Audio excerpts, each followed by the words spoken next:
une pauvre mère de famille ne laisse jamais personne entrer dans sa vieille caravane, jusqu'au jour où elle s'effondre puis transportée d'urgence à l'hôpital.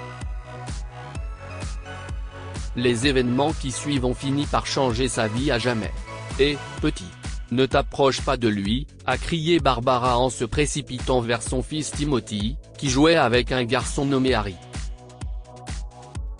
« Comment oses-tu venir ici pour jouer avec mon fils ?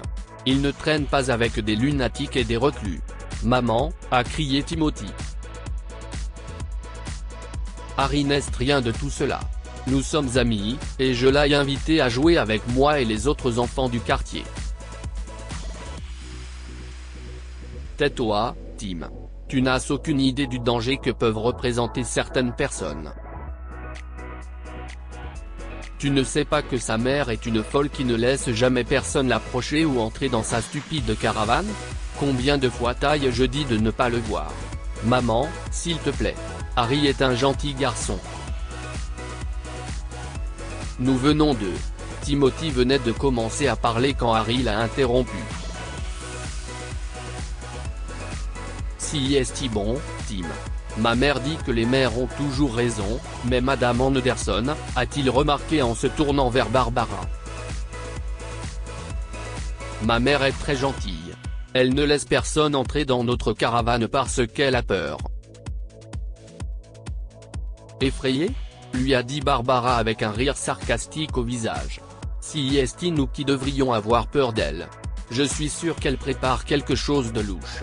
En tout cas, garde ça en tête, petit, ne joue plus jamais avec mon fils. T'as compris ? Les yeux de Harry se sont mis à pleurer au point qu'il ne pouvait plus parler. Il s'est précipité hors du parc jusqu'à l'endroit où sa vieille caravane blanche était habituellement garée, sous un arbre sec qui marquait le début d'une forêt qui reliait deux banlieues.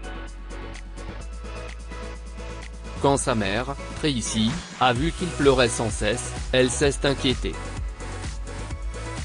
« Chérie, qu'est-ce ce qui ne va pas ? Pourquoi est-ce que tu pleures ? Tu es blessé ? C'était encore un de nos voisins, maman, » a dit Harry, en sanglotant. « Il n'arrête pas de t'insulter, maman. Je déteste ça. Je déteste chacun d'entre eux. » « Oh, chérie, » a dit Tracy, en le serrant dans ses bras. « Tu ne devrais jamais haïr quelqu'un. Quand les gens sont en colère, ils finissent par dire des choses qu'ils ne pensent pas. Ça ne veut pas dire qu'ils ne t'aiment pas, au point non, maman. Tu ne comprends pas, » a répliqué Harry. Ils ne veulent pas te comprendre, ni moi, ni personne d'autre. Est-ce que tu sais au moins ce qui s'est passé aujourd'hui ? Madame Anderson t'a traité de reclus et m'a dit de ne pas jouer avec Timothy parce que je suis le fils d'un reclus selon elle. On peut quitter cette ville, maman ? Je ne veux pas rester ici. Tracy ne savait pas quoi dire à ce moment-là. Elle ne pouvait pas dire à Harry que ses économies s'épuisaient et que son patron l'avait licencié l'après-midi même. Chérie, commença-t-elle après une pause. Peut-être pouvons-nous attendre le mois prochain avant de décider quelque chose ? Mais pourquoi, maman ? Pourquoi devrions-nous continuer à subir leurs insultes ? Le garçon a perdu son sang-froid. Très bien, fais ce que tu veux. Je veux passer un peu de temps seul, grommela-t-il en s'éloignant. Quand Harry est parti, Tracy a éclaté en sanglots. Elle se maudit d'être une mauvaise mère et une ratée de la vie. Elle ne voulait d'avoir échoué dans sa vie. Elle s'est levée lentement et s'est dirigée vers son lit, où elle s'est accrochée à une photo de Harry et a continué de pleurer. Bientôt, elle est tombée dans un profond sommeil, incapable de penser à quoi que ce soit. Presque une heure plus tard, Harry est revenu à la caravane. « Maman, j'ai pris du pain en revenant. Tu peux faire du pain perdu demain matin ?» a-t-il demandé en entrant et en fermant la porte derrière lui. Il a trouvé Tracy sur le lit, en train de dormir, ou du moins le pensait-il, jusqu'à ce qu'il observe quelque chose de bizarre dans la façon dont elle était allongée.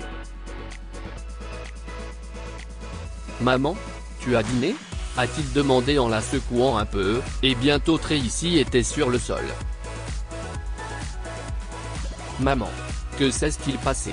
Ouvre les yeux, a sangloté le garçon qui a réalisé que sa mère était inconsciente. Il a rapidement cherché le téléphone de Tracy et a composé le 911. Quelques minutes plus tard, et après ce qui a semblé une éternité au jeune garçon, l'ambulance est arrivée, et Tracy a été emmenée. Harry était assis à l'extérieur de la caravane, pleurant, et couvrant le visage avec ses mains. Soudain, une voix l'a interrompu. « Que fais-tu ici tout seul, mon garçon ? Où est ta mère ?» Quand Harry a levé les yeux, il a remarqué une femme plus âgée en face de lui. « Ne t'inquiète pas, je vous vois souvent ici, toi et ta mère, avant de partir au travail, alors je vous connais, a-t-elle dit avec un sourire au visage. Est-ce que tout va bien ? Harry s'est senti un peu soulagé. Maman a été emmenée à l'hôpital parce qu'elle s'est évanouie. Je suis inquiet pour elle. Oh, mon Dieu, s'est exclamé la femme. Ne t'inquiète pas, elle va s'en sortir. T'ont-ils dit à quel hôpital elle a été emmenée ? Oui, ils m'ont donné une adresse et un numéro. Comme je suis mineur, ils ne m'ont pas permis d'aller avec elle. Et si tu restais chez moi ce soir ? Nous pourrons aller la voir demain matin. Mais, a hésité Harry. Pourquoi est-ce que vous m'aidez ? Aucun de nos voisins ne nous aime. Ne pensez-vous pas aussi que nous sommes ? La femme a éclaté de rire. Ne laisse pas ces choses t'atteindre, Harry. Tout le monde est méchant d'une manière ou d'une autre. Wow. Comment connaissez-vous mon nom ? Nous n'avons jamais. Eh bien, je remarque que tu joues souvent ici quand je rentre tard du travail. Ta mère te supplie de rentrer et de dormir, mais tu ne le fais pas. Harry a souri, se frottant l'arrière de la tête avec embarras. Je suis désolé, j'ai oublié de me présenter correctement. Je m'appelle Harry Stevens. Enchanté de te rencontrer, Harry. Tu peux m'appeler Madame Taylor. Alors, veux-tu te joindre à moi pour le dîner ce soir ? Bien sûr, a répondu le garçon, puis il a accompagné Madame Taylor chez elle. Ils ont dîné ensemble, et le garçon a dormi chez elle cette nuit-là. Lorsqu'ils sont allés voir Tracy le lendemain, ils ont découvert qu'elle s'était évanouie d'épuisement et de stress. Les médecins ont dit qu'elle serait à l'hôpital pendant un certain temps, alors Madame Taylor a pris la relève pour s'occuper de Harry jusque-là. Je ne peux pas vous remercier assez, madame, a dit Tracy à Madame Taylor. Je suis tellement soulagé que Harry aille bien. Chérie, pourrais-tu gentiment attendre dehors pendant que je parle à Madame Taylor ? A-t-elle demandé, en se tournant vers Harry. J'ai besoin de parler de quelque chose d'important. Bien sûr, maman. Quand Harry est parti, Tracy a fondu en larmes. Merci de nous aider, madame. Nous ne pouvons vraiment pas vous rendre la même chose.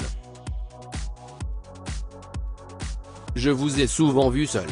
Pourquoi ne socialisez-vous pas avec vos voisins ?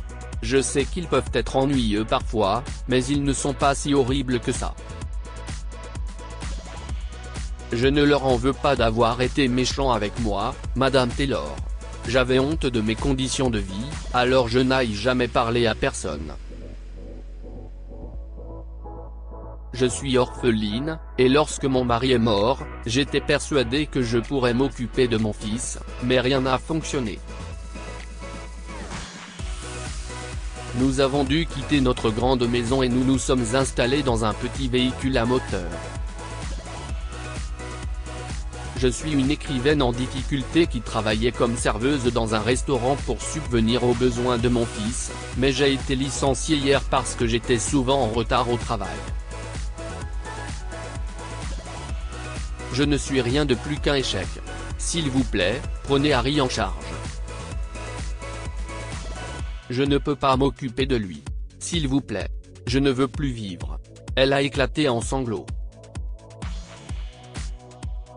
Vous ne devriez pas dire ça. Jamais. Pour l'instant, concentrez-vous sur votre rétablissement rapide. On ne sait jamais où la vie nous mènera. Jeune fille. Eh bien, Madame Taylor n'avait pas tort quand elle disait que la vie pouvait prendre un tournant à tout moment. Un an plus tard, Tracy était assise à une table, signant des exemplaires de son premier livre, The Woman, Life Through the Odds, qui est déjà un best-seller du New York Times.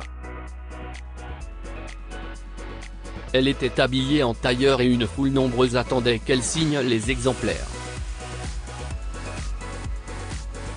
Il y a exactement un an, à cette même date, elle était rentrée de l'hôpital. Madame Taylor a remarqué à quel point les conditions étaient déplorables à l'intérieur de sa caravane, elle a donc créé une page GoFundMe et collecté des fonds pour les aider, elle et Harry. Grâce à cela, Tracy, qui voulait auparavant tout abandonner, se considérant comme une ratée, a trouvé la force de prendre un nouveau départ. Elle a loué une petite maison et a commencé à travailler comme écrivaine indépendante pendant la semaine et comme serveuse le week-end. Elle reste debout toute la nuit pour écrire son livre, et 9 mois plus tard, elle a enfin pu rencontrer le succès. Elle a pu envoyer Harry dans une meilleure école, et Madame Taylor, qui était une étrangère pour eux, est devenue la grand-mère de Harry et une mère pour elle. Après la signature de son livre, alors qu'elle s'apprêtait à partir, Tracy a réfléchi à la façon dont la vie a changé pour elle. Une voiture noire l'attendait à la sortie. Son fiancé, Anderson Brown, est sorti de la voiture et lui a ouvert la porte. Tracy l'avait rencontré pour la première fois à l'école d'Harry. C'était un veuf avec une fille, et elle est tombée amoureuse de lui au premier regard.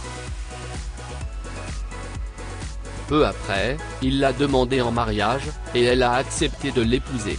Tracy s'est installée sur le siège avant et ils sont rentrés chez eux, chez leur fils et leur fille, ainsi que chez Madame Taylor, qui a emménagé avec eux. Elle a murmuré une petite prière sur le chemin du retour, remerciant Dieu pour tout. Que pouvons-nous apprendre de cette histoire ? Nous devons être patients et chercher le bon côté des choses. Comme Tracy, nous commençons à perdre espoir lorsque nous sommes confrontés à des moments difficiles. Mais nous ne devons jamais oublier que nous pouvons surmonter n'importe quel obstacle si nous sommes confiants. Tracy a pris un nouveau départ avec l'aide de Madame Taylor, et elle est maintenant une écrivaine à succès. Il ne faut pas juger un livre à sa couverture. Tracy était gênée par ses conditions de vie, alors elle ne laissait jamais entrer personne, mais les gens la comprenaient mal et lui donnaient toutes sortes de noms désobligeants.